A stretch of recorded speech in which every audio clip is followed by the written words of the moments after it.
Hi, my name is John Collins. I am an executive coach and leadership consultant working in the forensic science community, a longtime forensic science professional myself, and I'm the director of the Executive Accelerator for Forensic Science Professionals, a 12-week leadership immersion to help develop leaders of leaders in forensic science laboratories.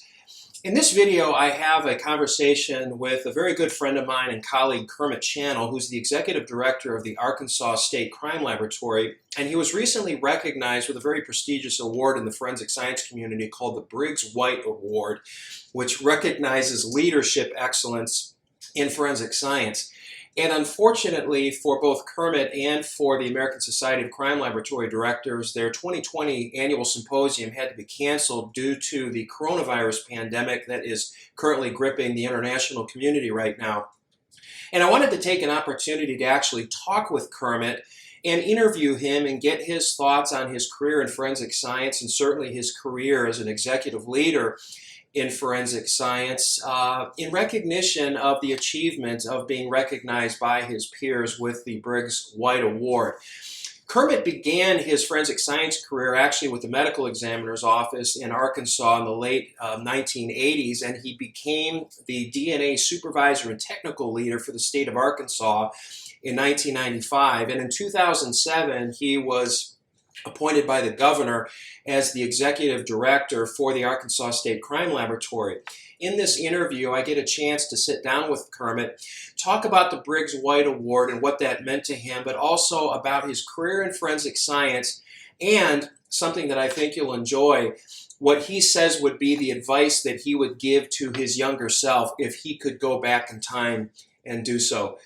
This is my good friend and colleague, Kermit Channell, the executive director of the Arkansas State Crime Laboratory. Enjoy. So Kermit, so first of all, congratulations on being recognized with the Briggs White Award. That's a very prestigious award in the forensic science community, and I found out about it through an email that came from the American Society of Crime Laboratory Directors. But I just want to start by congratulating you. That's a huge, wonderful recognition. When did you find out about it, and how did you feel when you learned? Yeah, I found out about it the same way. Of course, unfortunately, our conference, because of COVID-19, didn't happen. And I was really looking forward to going to the conference. And but sure enough, I got the Crime Lab newsletter. And when I get that newsletter in, it's typically on a Monday. This one came out on a Tuesday. One of the first things that I do is send that newsletter to all my laboratory staff, because I share that information because I think there's a lot of good stuff in there. So I immediately did that. I hit send before I even looked at it. I got it out and started seeing my name in there. I said, "Well, what is this?"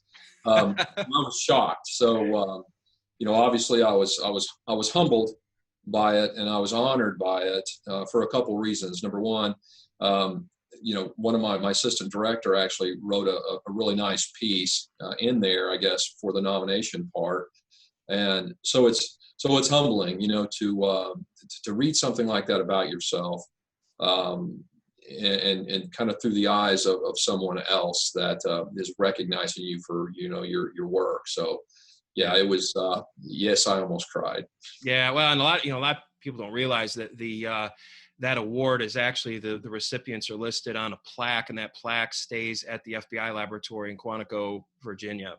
And so it's a great, and it's a nice tradition in forensic science to recognize, people that have, it recognizes managerial excellence in forensic science. So in that regard, I think what the award represents is actually even more important than the people who win it, because it's a principle that we believe in, excellence in forensic science management.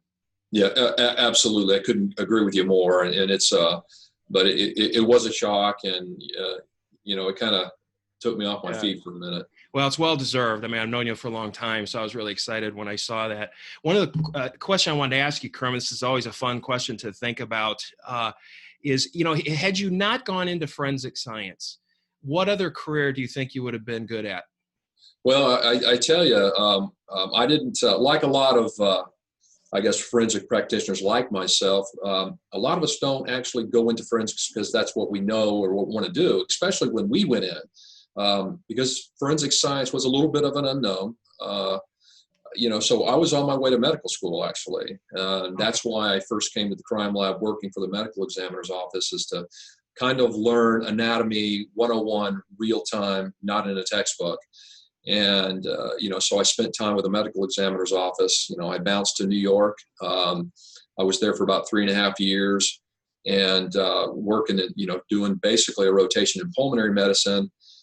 Started graduate school in John Jay in Manhattan and in forensics, basically. And I really got kind of excited about forensic science and what it meant and what you could do with it.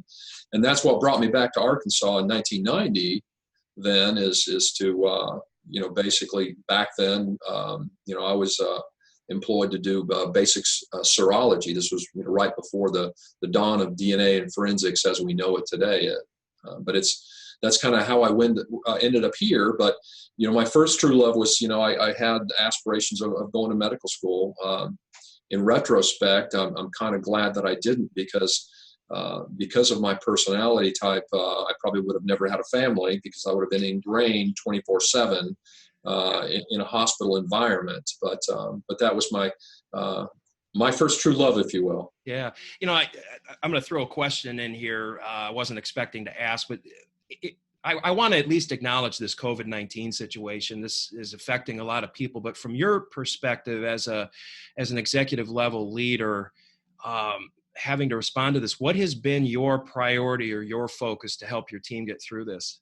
Well, when all this started happening, of course, you immediately, as an executive leader, I think the first thing you do, you have to be concerned about your people, because right off the bat, whatever type of leader you are, whether you're an executive leader or a leader of a section of a laboratory, your first concern should always be your employees, because after all, without them, what are we, right? I always say all the time, the employees are the people that work hard and make you look good as a leader. And I firmly believe that. So I was immediately concerned with our staff, and we tried to balance out, how do we juggle forensic science, being a forensic laboratory, when we have critical work to do that's critical for public safety, and at the same time balance the welfare of our people. So those are the things that were on my mind with this, especially the start of the pandemic. Obviously people were afraid, they were nervous, and we opted to go into a shift work situation. And our shift work was based on where people worked in the laboratory and how can we do shift work that would maximize social distancing. So we were able to accomplish that. We were able to accomplish making those subtle changes to staff that had children. Obviously, daycare schools weren't open, so we tried to accommodate them at the same time keeping them safe. And that's been a challenge. We've been able to keep them safe. The challenge is employee morale, making sure that they know that we as leaders and managers care about them.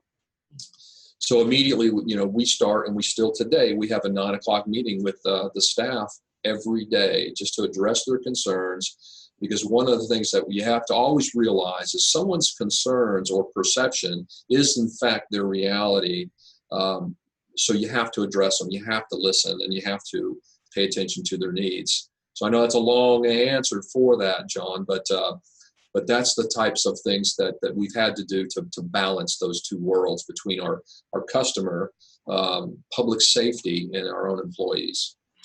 We met quite a while ago. I remember I was a member of the inspection team years ago, accreditation inspection team. This was before you were the executive director. I think that was one of the first times that I met you. And then we served on the board of directors together for the American Society of Crime Laboratory Directors. And you've obviously had an amazing career, but one of the areas in which you've really had a tremendous impact is in the area of international affairs, representing the United States and the crime laboratory leadership community overseas.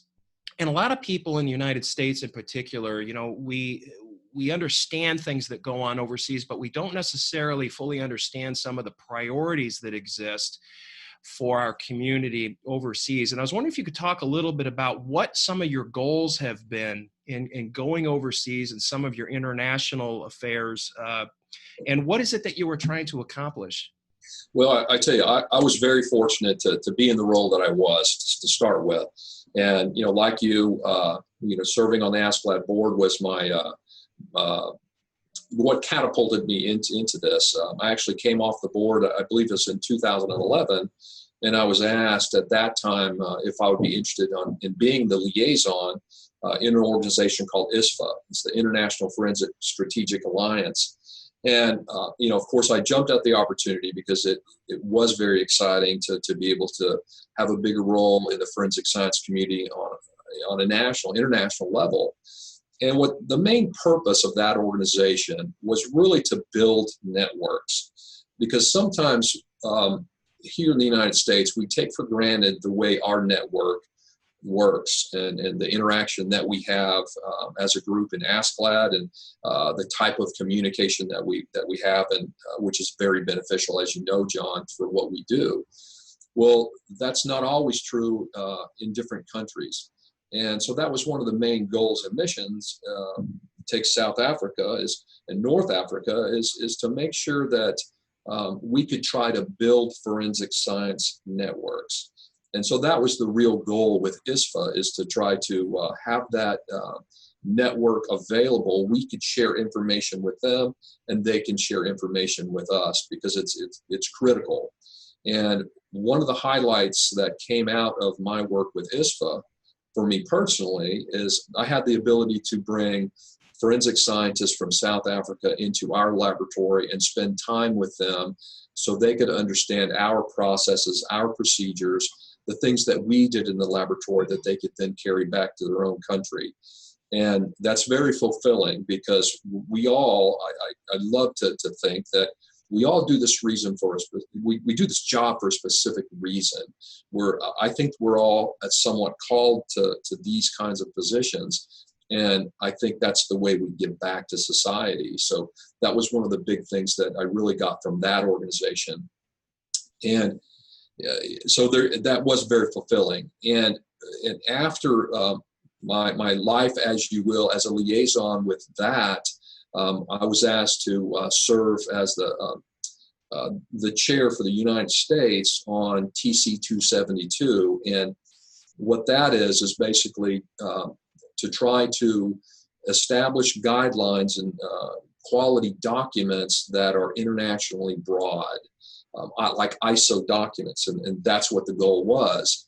And I did that for several years, interacting with other nations at these meetings to try to establish guidelines that would be universally accepted globally in the forensic community. And that work, I'm not doing that work now, but that work continues with ASCLD today, and they're very successful.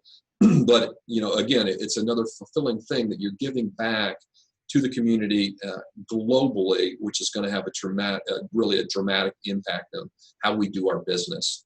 And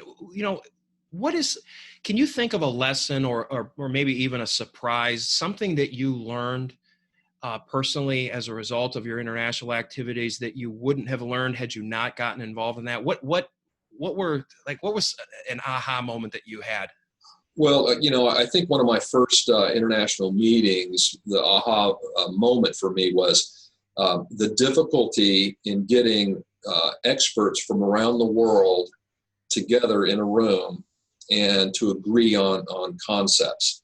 And even things, John, as simple as definitions.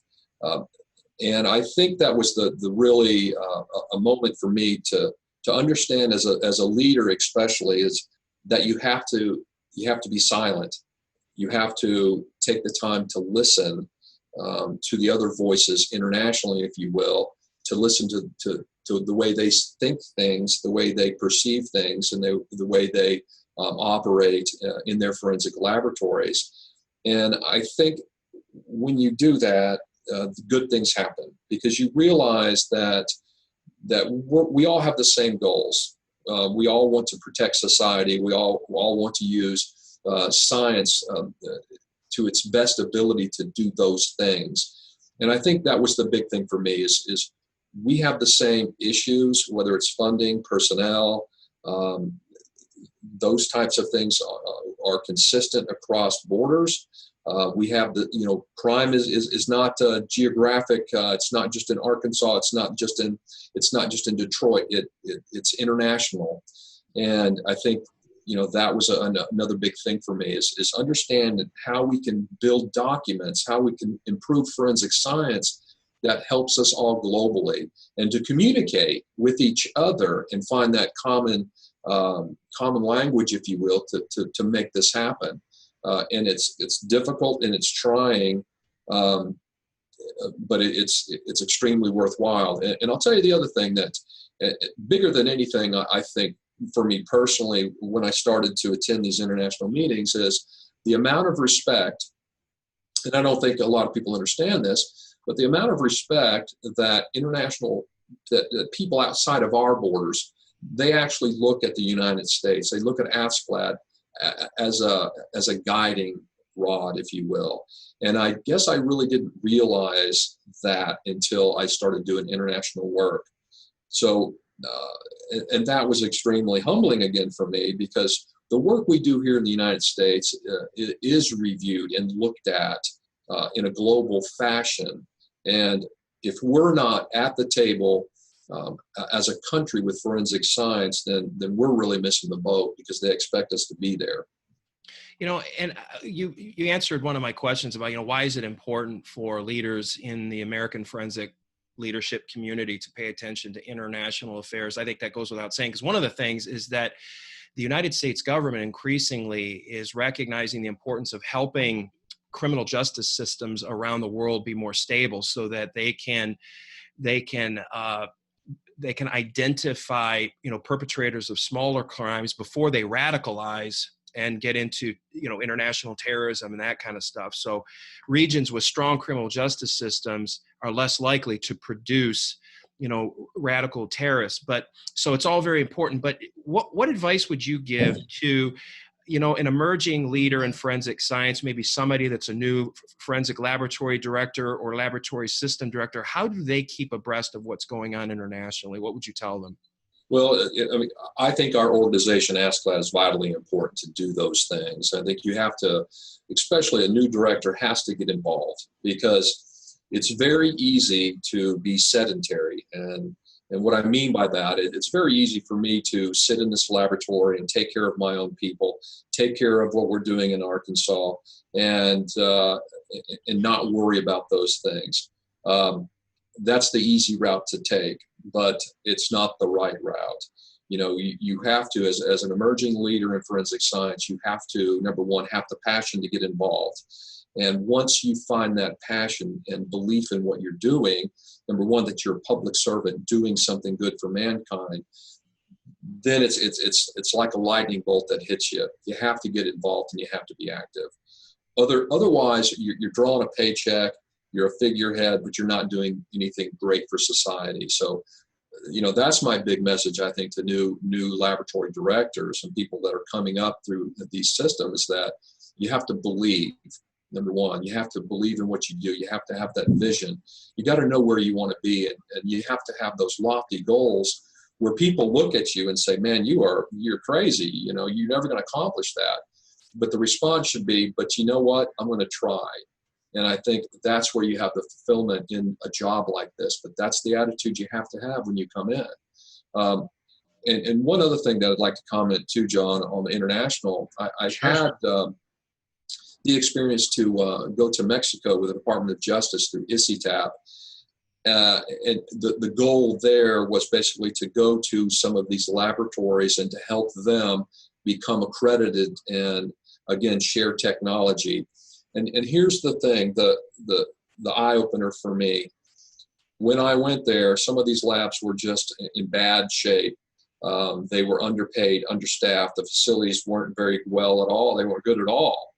But let me tell you, the staff we interacted with were so excited for us to come there and to have the ability to communicate and talk with them and help and share ideas and our thoughts. And just the hunger in their eyes was amazing. And they were soaking up knowledge like a sponge. And when you see that, and you come back to your own country, you want your people to be those sponges. You want them to have that same level of excitement. And sometimes, John, I think that as leaders, we forget that. And we have to make sure that our people are sponges. We have to make sure that they're excited, and we're giving them the tools, giving them the educational resources to get them at that level of excitement and keep them excited. Because let me tell you that there's nothing greater than seeing the enthusiastic, face of an analyst that's so excited that you're there. Yeah, Kermit, you were when I first met you, you were a very engaged guy. Your background was in DNA, and I remember that was, I think, one of the reasons why you and I kind of became friends was because we both cared about this stuff so much, and we loved chatting about it. But you took a really interesting route, going from those days when you were you were in the DNA world. You were the go-to guy for the state of Arkansas as far as DNA, the supervising DNA person, the DNA technical leader, and you wound up as the executive director of forensic science for the state of Arkansas, one of the very few forensic science executives that can say at one time they actually reported to the governor of the state. And what was the route, just real quickly, the route that took you from being at the bench to getting to the position that you were in? Well, like most people, I think, that enter the field, I mean, you love science, right? You love what you do. And, I love DNA, and I still miss it today, but obviously I'm not that technical expert anymore. But, when I left the DNA world for different promotions here in the laboratory, it kind of excited me. It excited me because I wanted to do more things for the laboratory, not just for the DNA section. And, quite frankly, when I got the call in 2007 from the governor and asked me to take over the helm as the executive director, I was super excited about it. In a position like that, in the position that I'm in now, I serve at will, which means I could be replaced, changes in political wind, those kinds of things. But so I had to make a decision. Do I become the executive director and risk that, or do I stay where I'm at, as a different type of leader in the laboratory? And it was really clear to me in my mind that you have to take risks to be in positions to effectively make positive change. And that was a position that quite frankly, it intimidated me and scared me, but it was the only position that I could make to make a global change the way we do forensic science in Arkansas. So it was a challenge, and I hope and I think that at some level that I've been successful at that here. Yeah. Kermit, if you think back on your career, and let's say that you were giving, let's say, a guest lecture at a university for a forensic science class, and let's say a student came up and asked you, and you said, Director Channell, what was your forensic career like? Like, just overall, what was it like when you look back on it? What are your, when the day comes that you finally retire and do something else, and you look back on your forensic career, how would you sum up the experience of working in this profession? Well, basically, I would say if I had one word, I would say I'm blessed. And I say that for a lot of reasons. Number one, I love forensic science. I think I have a passion for it. And, I think that, going in that you're a public servant. I mean, obviously, I'm not driving a Maserati or a Porsche. And you have to know what you're doing with the work that you're given, the tools that you're given, you're helping society. So looking back on my career in general, it's been very rewarding. And I don't, and I do have to acknowledge that I've been given opportunities by ASCLD to do different things, especially in the international realm. And a lot of laboratory directors don't have that same opportunity. So I do acknowledge that I've been giving tools, and the choice was how I use those tools. And so I've been blessed with that. I've loved being a forensic scientist. I've loved being a crime lab director. And looking back, there have been a lot of challenges, but there's a lot of things that I'm proud of. I don't think that I have ever and will ever regret the decisions that I've made, especially in the position that I'm in. One of the things that one of the exercises I do in the executive leadership program that I do, and this video will be used in that course, as I told you, is I ask people to think about their leadership philosophy. And I think you'll agree with this, that it's really important that when you're in a leadership position, especially if you're at a high level leadership position, it's important that you have kind of an underlying foundation that guides the choices that you make, the way that you conduct yourself, the way you speak, the way that you interact with your staff, that you have some kind of a philosophy, a management philosophy, a leadership philosophy. And I want to ask you, first of all, how would you describe your leadership philosophy? And then second, did you have particular mentors, people in your life that looking back helped you develop this philosophy? Yeah, as far as my leadership philosophy, I think that through time it's changed. And I think, of course, I think what benefits me, I believe, as a leader in the laboratory at this level is that I've done those jobs, working in the morgue, working on the bench and doing those things. And so I feel like I understand the wants and the needs of the people who work for me, number one. And that leads up to my leadership philosophy of empowerment of people. I truly believe, and I think I mentioned earlier, it's the staff, it's the people who are the best things you have in the laboratory. It's not the scientific equipment. It's the people that you hire and you train and you spend your time and career with.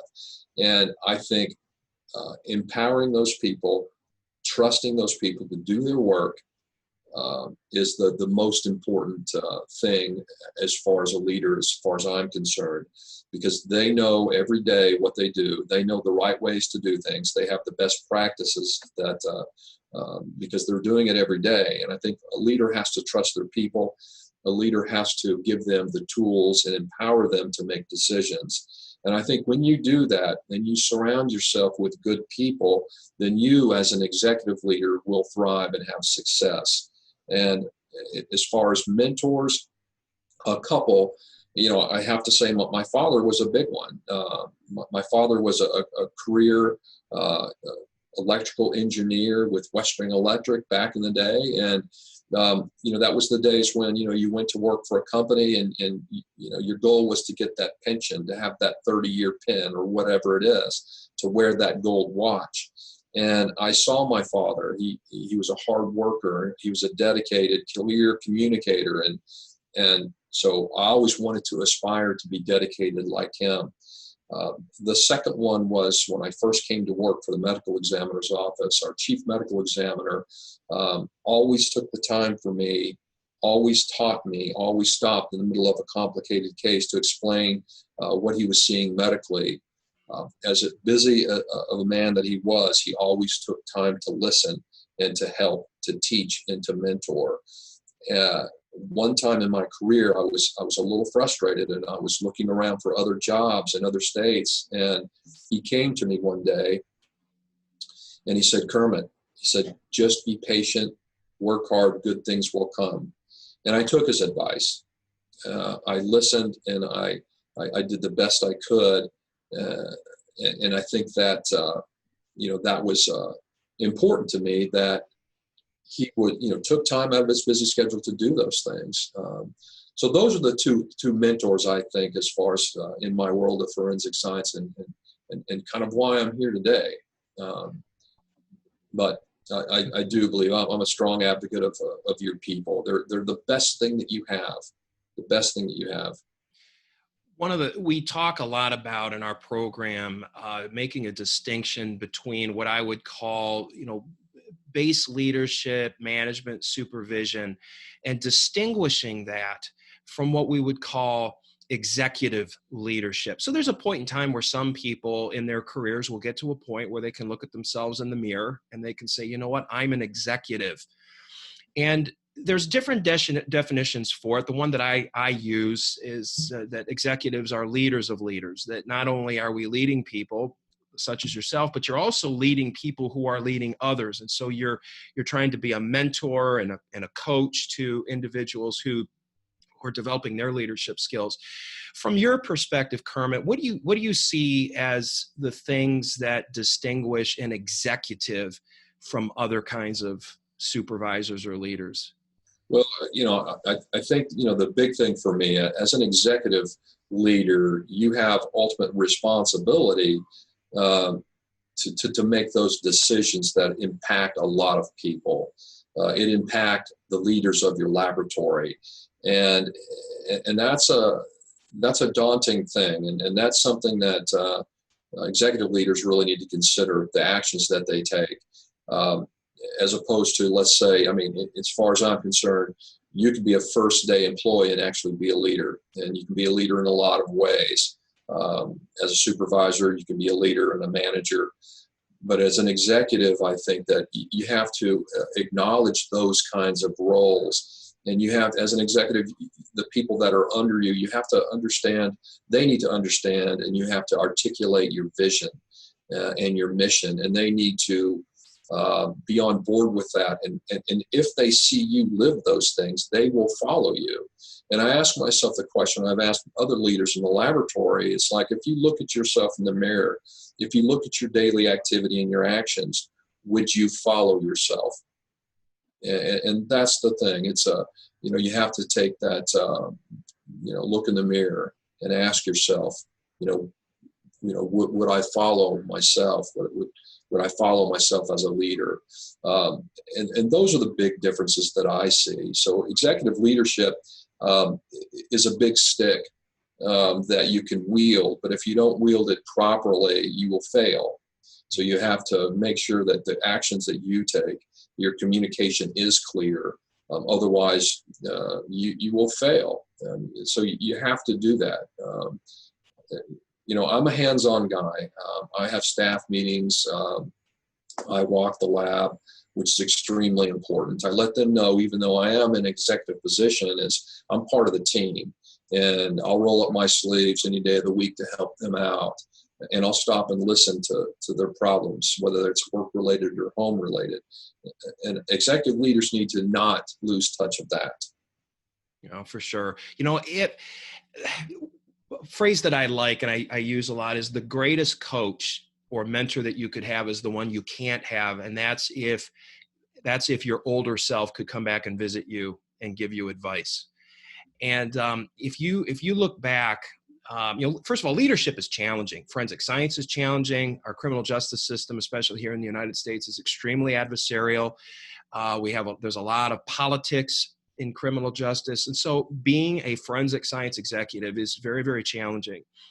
And I often wonder, if I could go back in time and give advice to my younger self to prepare myself for the challenges that I would eventually encounter, I wonder what that advice would be.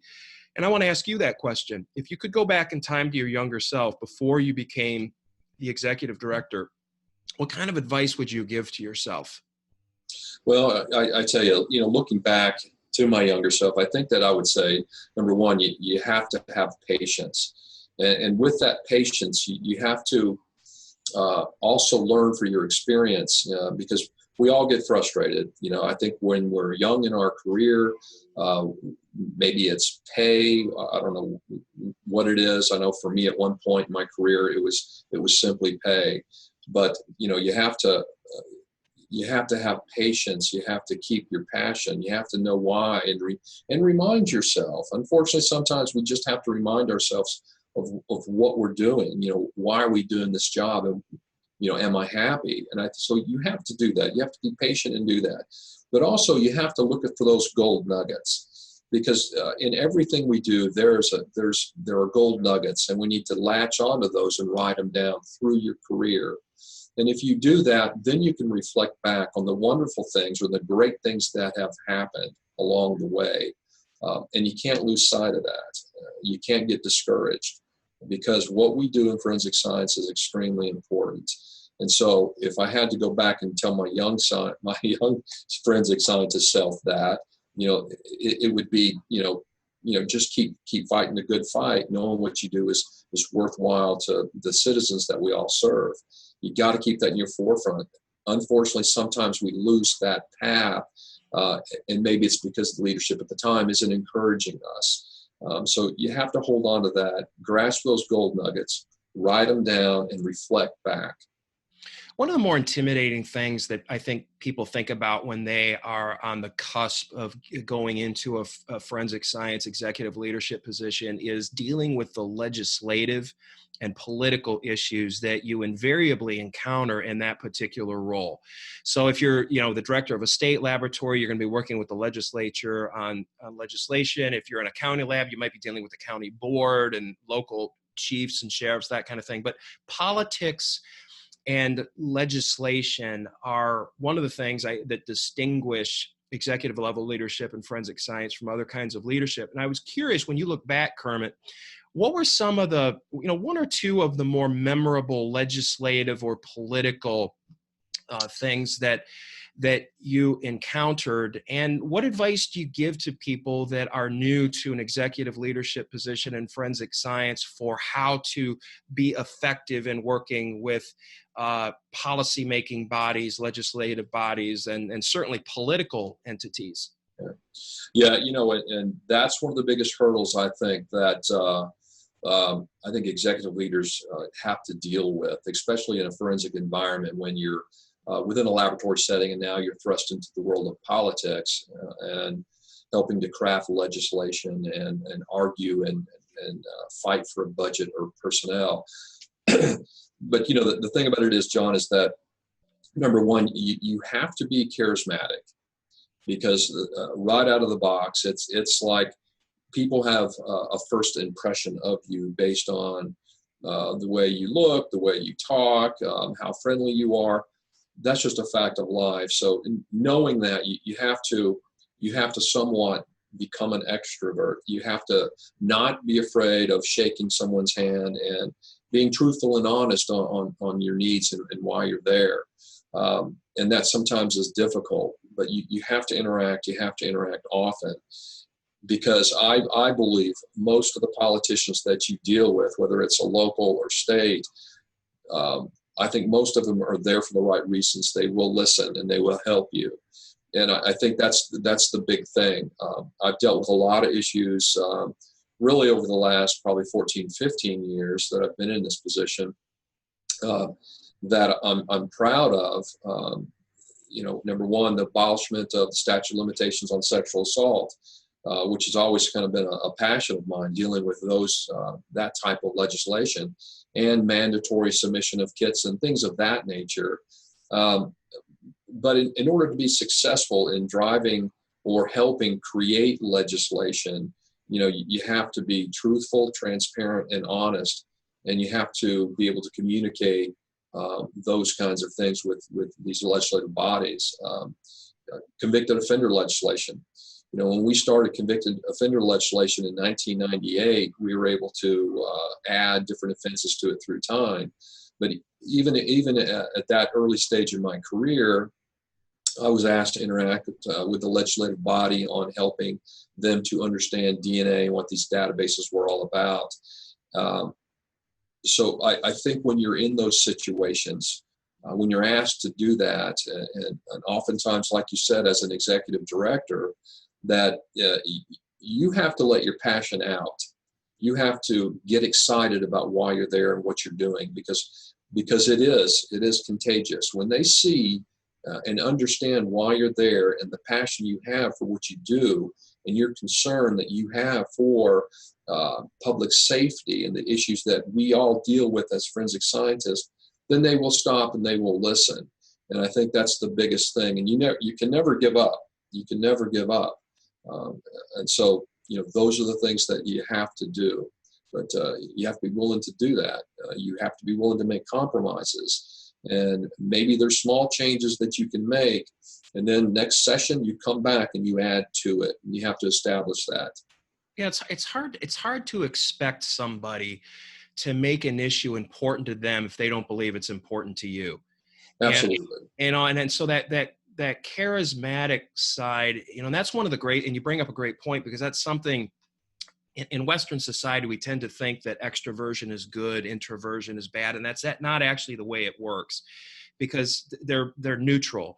But extroverts have certain things that they have blind spots. Introverts have some blind spots, and most scientists and research has shown this, that most scientists, technical experts, they tend to be more introverted, and it doesn't mean that they can't develop those extroversion skills, but they have to work at it, and it comes with practice, right?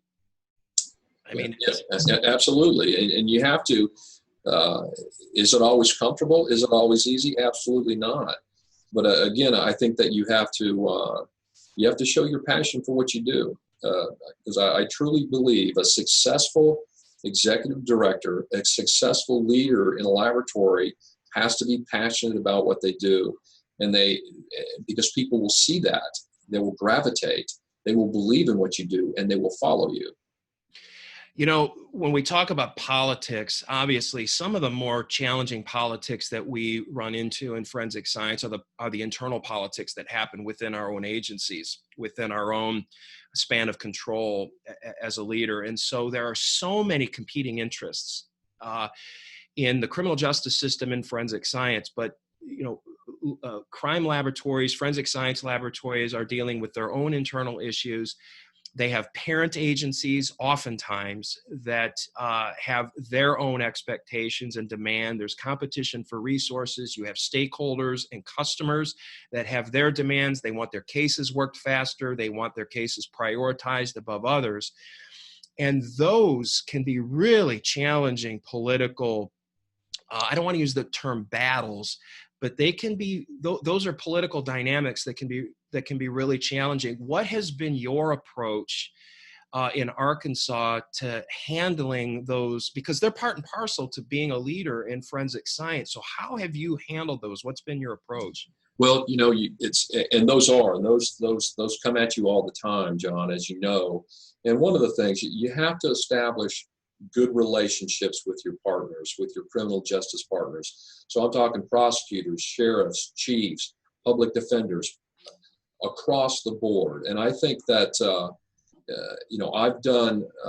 I've been really proactive with that through the years. And I think that pays a lot of dividends because they all have different competing interests. One case, is very important to them. And I think it is a struggle to balance it. But what you have to do, if they come to you with a caseless, for instance, and it's a suspectless case, and it's obviously a public safety issue, then you have to listen to them. You have to help them out any way you can. And so it's a constant juggling match. I mean, it really is. So it's the most difficult thing that I think that I deal with. It really is. And politics come into play. They always do, and they always will. But you have to do what's right. Period. And what's right might be promoting a case based on situation.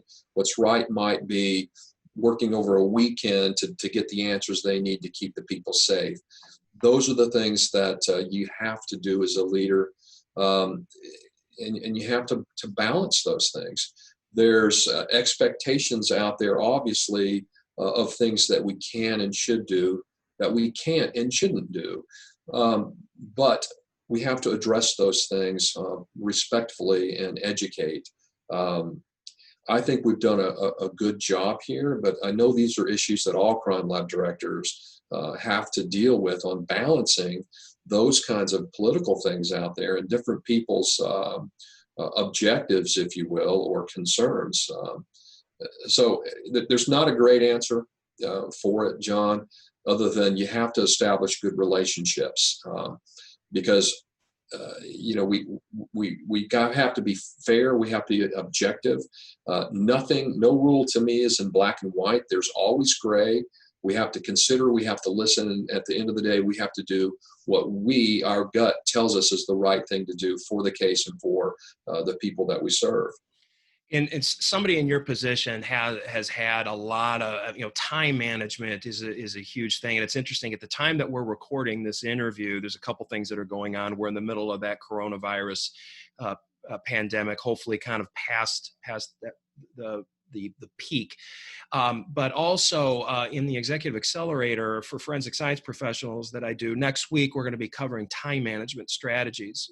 And this has always been a subject that's of interest to me, because there are so many different tools and techniques that executive leaders have for managing time, staying organized, keeping appointments, keeping promises, taking care of the little ideas that pop into your head and writing them down. And it seems very simplistic. I remember my dad, he used it was an old basic executive planner. My sister was in sales. She took the Franklin planner class, had this Franklin planner, and swore by it. And now I'm a Google Calendar junkie. But what are your strategies and tools that you use for time management?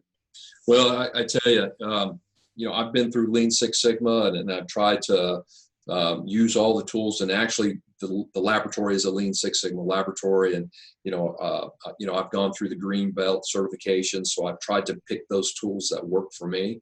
And basically, if you'd look on my door, on the outside of my door, I have a big piece of paper in there, and I have daily tasks for myself to do, because I have to write them down. And so basically I can only pick 3 tasks. That's all I can do at one time. And when one is done, I scratch it off, which it's gratifying to be able to mark that, right? Yeah. Then I add another one to the list. And I think you have to have a mechanism like that. If I don't write it down, I'm on to something else. So I have to do that. I'm a big calendar guy. So I write things down. So I have my daily tasks, things that I have to do. That's the only way I think that I could juggle things and keep things alive and keep moving forward. If you look at my email list, I have a million red flags. Because if I don't red flag an email, that email is come and gone, and I'm a stickler about responding to people, making sure that I've received their email, I'm paying attention to their wants and needs. So that's another mechanism of how I stay, kind of in tune with what I need to do. I find myself when I'm at home, I'll write myself an email and send it to work. And tag it. Yeah. You have to be organized, because if you're not, then you're going to drown in the chaos that we all know as management of forensic science. Yeah, I just thought when you mentioned Lean Six Sigma, a really good mutual friend and colleague of ours, Tim Cooperschmidt, up at New York Office of the Chief Medical Examiner. I've always been fast. Tim was instrumental in bringing Lean Six Sigma into the forensic community. Tim's a great guy, very articulate. He knows this stuff like the back of his hand. But I remember having a conversation with him up in New York, and he said something I'll never forget, and I've really tried to incorporate it into my work processes. He says, you need to get the important stuff out of your computer in front of your eyes, because stuff gets lost in your computer. And when it's in the computer, it's virtual, it's fake. When it's on a piece of paper or when it's hanging outside your door, it's real. And that was a great piece of advice that Tim gave me. But it's interesting that you're a Lean Six Sigma lab. Yeah. But Tim's exactly right. And, it's if it's not there in your face, it's somewhere else.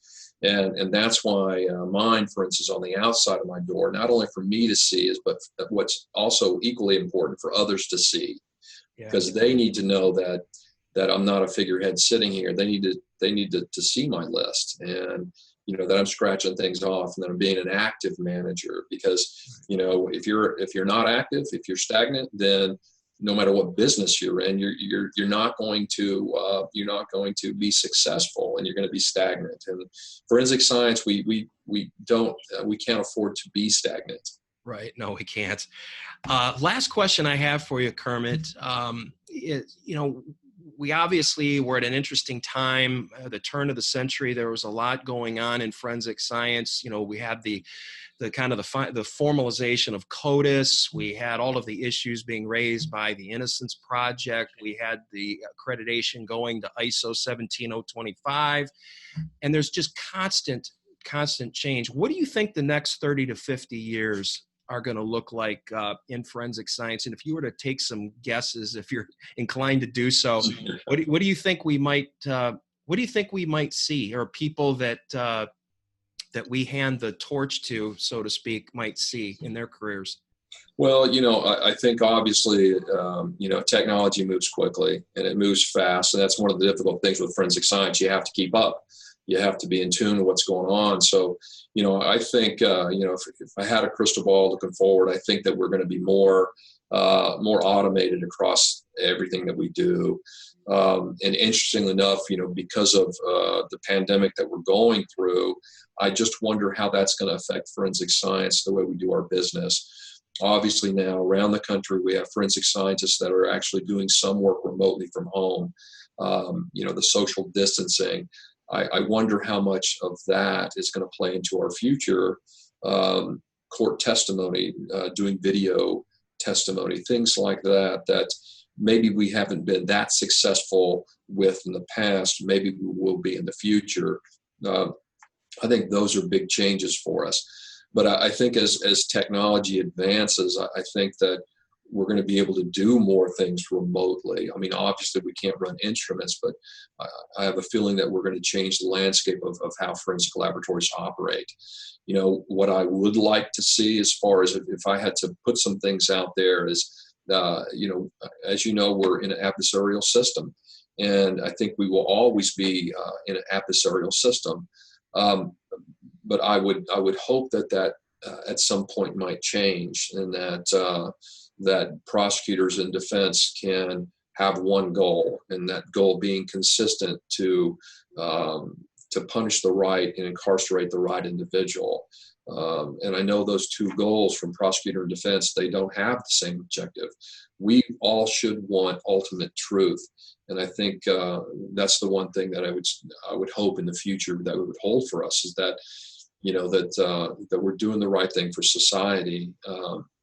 We've all been on that page with whether it's the Innocent Project, trying to poke holes in things, trying to wherever you fall on the fence with the Innocence Project. I would hope those battles and fights go away, and that we can spend our time with true science, making sure we're doing those things and look for the truth, if you will, in these criminal proceedings. And sometimes I think those things don't happen. And my hope would be in the next 30 to 50 years is that mentality and that dynamic with our criminal justice system changes. Yeah, Kermit, I really appreciate your time. Going back to your the Briggs White Award, it was, people that get that award it's a big deal when it's presented and you get to give a speech in front of everybody at the banquet at the American Society of Crime Lab Directors Symposium. And because of the pandemic, we just weren't able to do that. And I really, doing these interviews was something that I had been thinking about doing for some time, because we have so much expertise in the forensic science leadership community. And a lot of times what happens is when they eventually retire or move on to something else, we lose that institutional knowledge. And I thought like an interview like this was an opportunity to just kind of memorialize some of the perspectives and experiences that people that have done what you and I have done, and just capture them in a conversation like this. But I was especially eager to do it with you because of the award that you received. We've been friends for a long time. And so I want to say congratulations. I was really thrilled to see that you were given that award. I know you still have a lot more to offer in your career, but I'll give you the final word, just some closing comments on what that award means to you and so forth. Well, I tell you, like I said, it kind of rocked me off my feet a little bit. Especially, that award as a forensic scientist, as a laboratory director, it's there. It's a humbling experience. And if you go back, which I did, and, you look at some of the names of the individuals, like yourself, John, I'm humbled to be in that company. Because, we've known each other for a long time. I've always had a great deal of respect for everything you've done in your career. And it means a lot. It's it's almost it's a capstone. It's not the end of my career, but it is definitely a capstone that I will always remember, and I'll always be humbled by. And but again, I owe a lot of people for giving me the opportunity to get where I am today, to giving me the opportunity to do the things that I've done in my career that a lot of crime lab directors, for a lot of different reasons, maybe it's the structure or environment that they're in, that they haven't been afforded that ability. So I do recognize that, and I'm humbled. And I know I keep coming back to that word, John, being humble, but there's a lot of great names on that list, and I'm just totally honored to be on that plaque.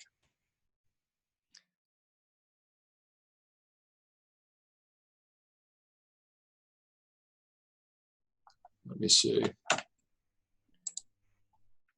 Okay, I probably need to adjust this a little bit.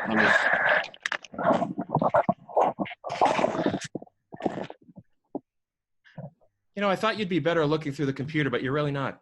Yeah, I know, man. But I'm going to warn you now, though. You're going to get a lot of likes if this is out there in general public. I'm just saying. I don't know if my business can handle that kind of. Yeah, I know, man. There will be a sharp uptick.